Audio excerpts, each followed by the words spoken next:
Morning, Knicks Nation. Today is Monday, the 29th day of July, 2024.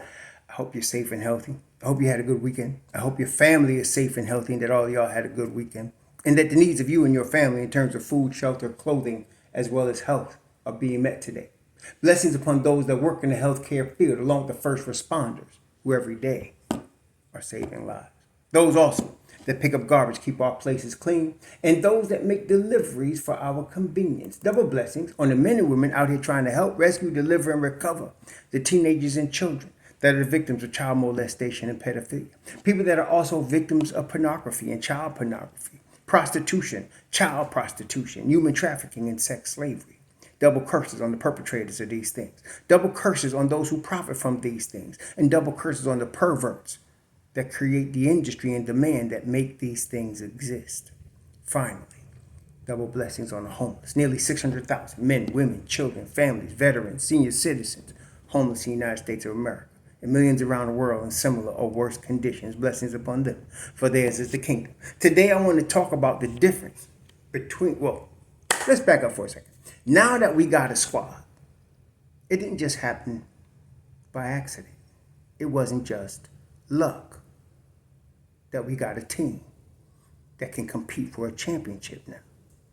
It took time. It took building. It took patience. It took strategy. And it reminds me of not only other teams that have done the same thing and built a long-term sustainable winning culture, like the Miami Heat, like I love to mention them because they're poster child for this, as well as the San Antonio Spurs with their 5 championships, as well as the Boston Celtics, who now just hang up, I don't know how many banners they got, but they just won another one. And all of these teams have this in common, but I want to go back for a second to the New York Giants.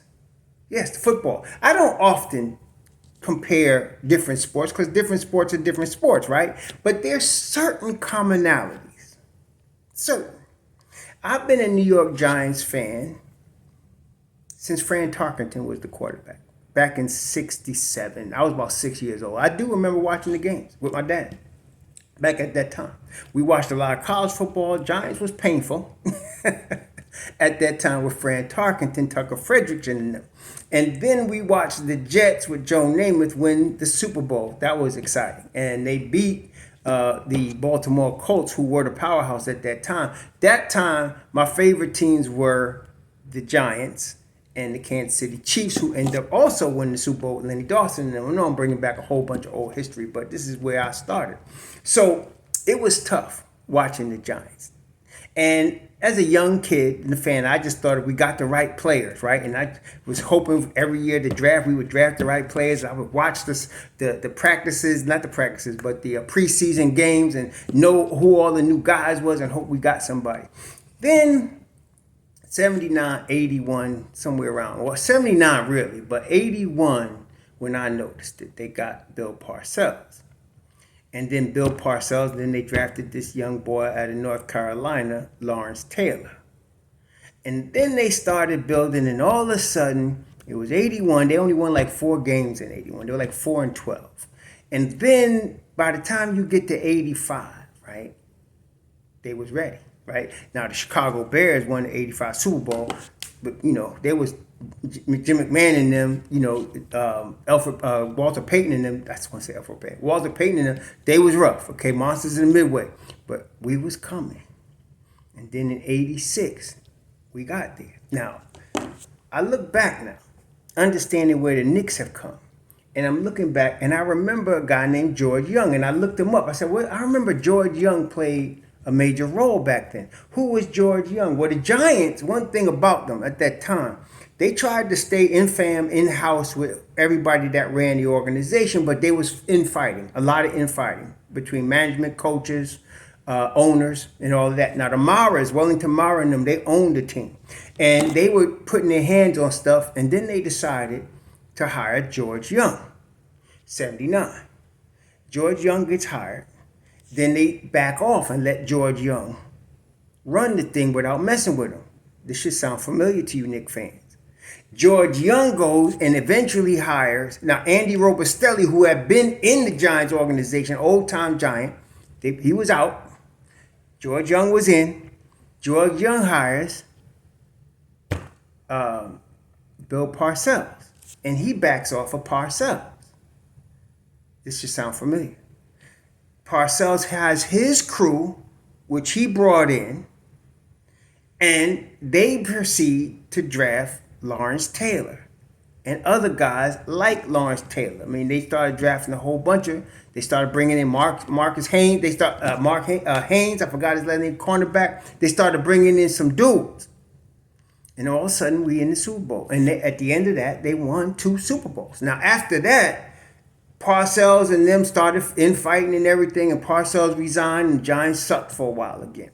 But then they end up hiring some other players, and they end up getting guys like Michael Strahan. They end up getting other guys, and they be back in the Super Bowl, and they end up getting one of the Manning boys, not Archie, not Peyton, but they got his little brother. And that boy, I don't know how he did it. He wasn't the greatest technical or whatever. 2 more Super Bowls. Okay? And it started with the connection between the owner and George Young and Bill Parcells. That's how it started. And they were all, at least for the decade of the early 80s into the early 90s, on the same page. It resulted in 2 chips. Take us to the Knicks. So now, Mr. Dolan backed off. He wanted to back off when he hired Phil Jackson. He really did. But he was trying to buy Phil Jackson. Phil Jackson did not want, and he said no, actually, it's official. He has said no multiple times to being offered the control of the Knicks as president of basketball operations. He said no multiple times. And my man Dolan kept trying to push with his money. And finally, it got to the point where you got to the $60 million offer. And, that was the offer he couldn't refuse. So he took the $60 million. And he came, and he didn't really, Phil Jackson, you can't say he has no basketball knowledge, because obviously he does. Even though he had Michael Jordan and Scottie Pippen, they did win 6 chips. Then he goes to the Lakers with Shaq and Kobe, and they won 3 straight.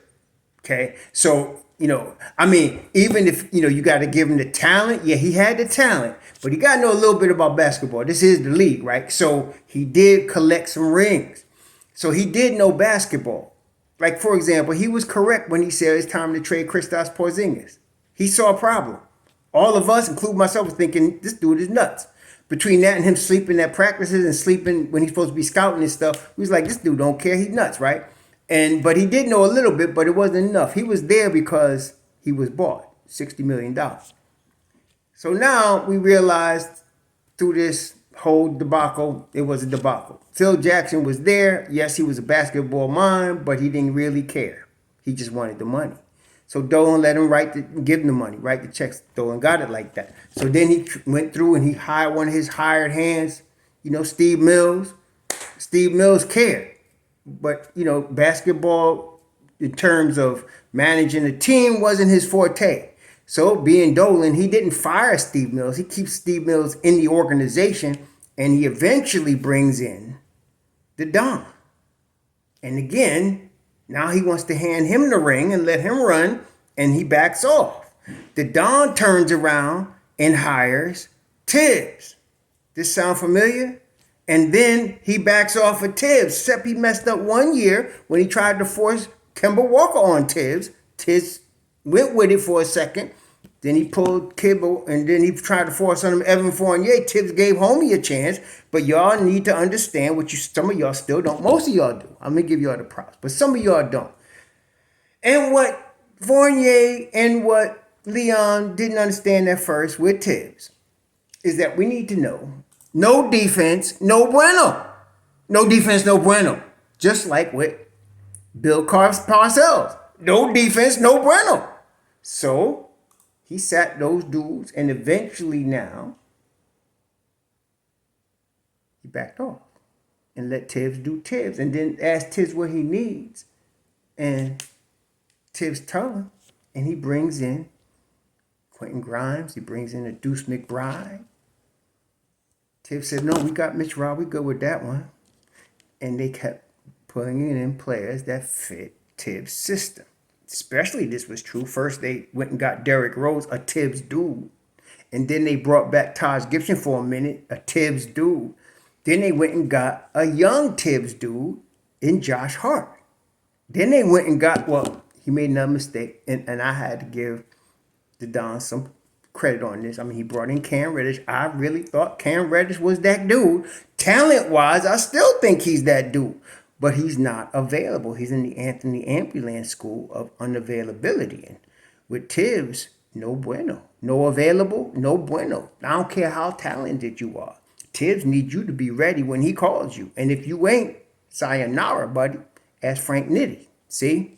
So even though Cam I thought was going to be all that, talent-wise he was, I still think he got the talent. To me, Cam Reddish, of the triplets that come out of Duke, he was the most talented one. It's just that we didn't know, which is the same with Frank Nitti, that he was an Anthony Ambulance School candidate. That's a problem. Okay? And so that was the problem with him. But then he brings in the Josh Hart. He follows it up with another Villanova dude. And as it turns out, it's not no accident that Devo, Hart, Brunson are Villanova dudes, because the Villanova coach, Jay Wright, creates in the image of Tibbs, the Tibbs type of player. Tough, rough, and tumble, coming at you. We ain't stopping. And to 48 minutes, you got us in your face. They came out of Jay Wright's program. Okay? So now he brings these dudes on. And then one of them, that is Brunson, is not only a Tibbs-style dude, because Tibbs had his daddy as coach with him in Chicago before and in Minnesota. Now he brings on a Leon client that's a Tibbs dude, and Jalen Brunson. Boom, it's set now. Okay? So now you got a team that's built the right way. And this is what this video is about. It's NBA 2K versus building the right way. You see what happened? Really, the 92 Dream Team set the stage. Kind of did. I mean, when you get a group like that, of the most talented players on the toughest league in the world, they went through the Olympics like a hot knife through butter. It was like practice. The hardest game they had was the practice game. That's the hardest game they had, practicing against each other. Because when they came to the Olympics, it was no joke. So then you realize, the United States got that type of talent. Because a lot of brothers, I once, when I was 15 years old, there was this young Caucasian boy, good friend of mine, Jimmy. Let's call him Jimmy. Jimmy was cool. Jimmy's parents, had more money than most of us in our neck of the woods in that time. And we was on Long Island, and we were segregated. We had our little section, and they had their big section. And Jimmy's parents came from the big section, and they had a little pocket money, me. And my father was still grinding, and that's what we was learning. All our daddies was grinding. His daddy was chilling. And so Jimmy had time to eat his candy and do his little skateboarding, right? He decided to dabble in basketball. But Jimmy couldn't really play. And he came to the coach, and my coach told me this, came to the coach and said, how come all of them, talking about us Hebrews, us so-called black people, could play? And he couldn't play. And we could just come out and play. Well, my coach explained to him, from the time we 6, 7 years old, we're on the street playing. And what coach didn't even know, we was on the street playing, we was on the street fighting, fists was flowing, wasn't no guns back then when you 7 and 8 years old. Then fists was flying, we would get mad, and we just grew up like that on the street. And ball became like an art form for us, right? And so we came out and we had a semblance of how to play. And that ain't unique to our neighborhood. I mean, all y'all that know, if you come from New York, different neighborhoods, right? And not just New York, all over, right? So we just knew how to play. Well, that's an American thing, actually. Because in America, ball is going back, to Naismith.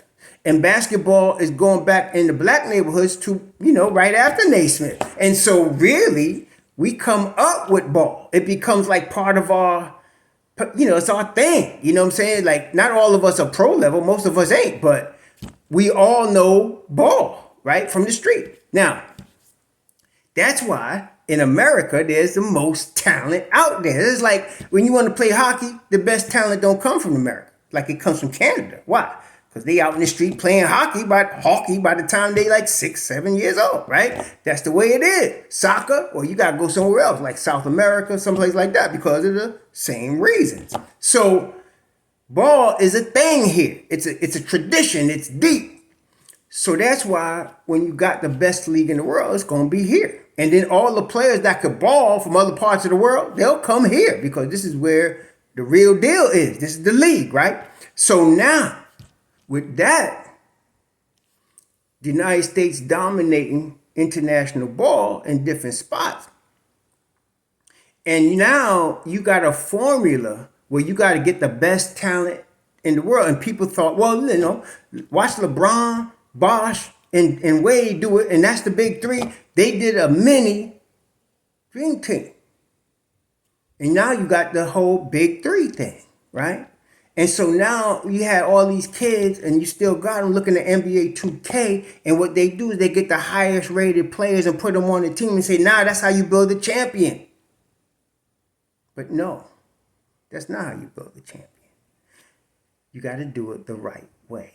In football, with Bill Parcells, it started with defense, namely Lawrence Taylor. And then the defense built around him, Leonard Marshall, all them cats. It started with a defense. And then they went and got, the quarterback, Phil Simms, and then they started rolling from there. Got an offensive line, and they started going from there. That's how he built it. With the Knicks, it started with Leon Rose, Dolan backing off, saying, you handle this, brother. Leon said to, okay, I'm going to get Tibbs, and him and Tibbs get on the same page, and they got their heads together. And it starts with defense. It's not the rating of the player. It's the player's fit and the player's ability to play defense. Because defense starts your championship win, right? So now the Knicks built the defense, got everything in place, and we ready to roll right now. So everybody that's coming like, we need to go get this and get that from the NBA2K crowd needs to chill. Because it's not about NBA2K. It's about building the right way. And you need fit. And once you have fit, and it's not something that comes together by luck. Okay, it's not luck that builds the fit. You got to be strategic. You got to be patient. You got to develop a guy like a Deuce McBride. You got to develop a guy like a Mitchell Robinson. And then you got to fit with them and other players around them. You get your Jalen Brunsons and your Jujus, and now you got to build around them. It's got to fit. Everybody that's playing got to play defense, and they got to fit as a unit, which is what even in the game, Tibbs does that. You're going to see, and you always have seen, if you paid attention, 7-8 minutes in the first quarter, he'll put his second unit in. After they play 7-8 minutes. It's like 4 minutes left, 3 minutes left in the first quarter. He put his second unit in. Piece by piece, he puts them in. Then they start the second quarter, right? Then the first unit finishes the first half. Then you go to the third quarter, you start with the first unit again. Then you bring in your bench again. And then the fourth quarter, he's going to see the best unit that fits of the 9 guys that he uses. The best unit. Who's balling, who fits best, what unit will get him that W that night. Okay, he favors going back to the starters if he can, but of course we know there's times when he'll put a Josh Hart who's not really a starter. Josh Hart will be in there, or somebody else will be in there, and he'll make sure you close with the best unit that could, in his mind, get him the best opportunity to get the W. Okay, that's how he does it on a micro level, and the same on the macro level. So now you got the team, you got your 9. Okay, so now you're not going to just break it up to add somebody that's on your NBA 2K wall. Okay, we got the fit. It took time. You don't just break it up. And so I'm going to give a shout out because this is a highlight. To me, this is a highlight of what I'm talking about. This guy's name is Rich Hicks, 1290. He comes on my channel, and I think, Rich, you're a subscriber. I think you are. But for sure, he comes in, he comments a lot. And this is what his latest comment today was. I don't even think Kolek, he's talking about Tyler Kolek, is going to be up this year. I think he's staying in the G League unless someone goes down. Don't want Cat. I want to see Jules get this ring. He's the OG in this new Knicks era. Now, that comment shows a lot to me. It shows he understands that this is about fit and it's about development. And so you can't just throw no rookie in there and think he's going to get time when you took the time to get your fit, right? And then he's talking about Cat. Why are you going to break up? Because Cat at 55 plus million is going to cost you several players in your rotation. Why would you break up the fit for that? See, he understands that. Then he said he wants to see Julius Randle, get his ring because he's one of the originators of this new era. That's loyalty. So in his little comment, which is only, some people like to write books, this dude wrote 3 sentences and he showed understanding of fit and development the right way. He showed loyalty to one of the dudes that's been here, right? And then he showed an understanding that we shouldn't be breaking up what we carefully took the time to build over the last 4 years to get here. That's an understanding of NBA 2K building the right way over NBA 2K. And so that's the thing right there. I like to get comments like that people show what's happening. People that come on and say, we need to trade Deuce for a backup center. Don't be surprised if your comment gets deleted, because I don't have to see that crap, and I won't. Y'all enjoy your Monday. Shalom.